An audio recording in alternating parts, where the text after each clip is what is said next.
వెంకటేశ్వర స్వామి కథ మనకేం చెప్తుంది? పార్ట్ 2. కైలాసంలో శివపార్వతులు నాట్యంలో లీలమై ఉన్నారు. ఆది దంపతులతో పాటు గణపతి, కుమారస్వామి సహిత నంది, భృగి, రుద్రగణులు ఆ పరవశ్యంలో ఉన్నారు. అక్కడ భృగి రాక మహర్షి స్వాగత సత్కారాలు లభించలేదు. పార్వతీ పరమేశ్వరుడు తాళం తప్పకుండా చేస్తున్న నాట్యం సర్వసృష్టికి శృతులై ఉంది. అహంకార రహితుడై ఉంటే బృహమహర్షి ఆదిదేవుడు నాట్యం ఆపి తనకి పలకరించే వరకు సహజంగా భక్తిగా వేచి ఉండేవాడు. కానీ భృగు మహర్షికి అదనపు శక్తి ఉంది. దాని తాలూకు అహంకారం ఉంది.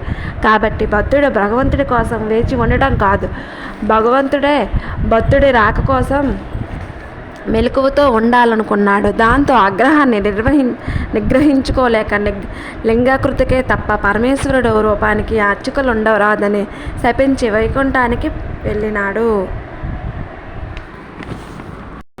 ఈ కథ మీకు నచ్చినట్టయితే like and share and subscribe. Thank you for watching.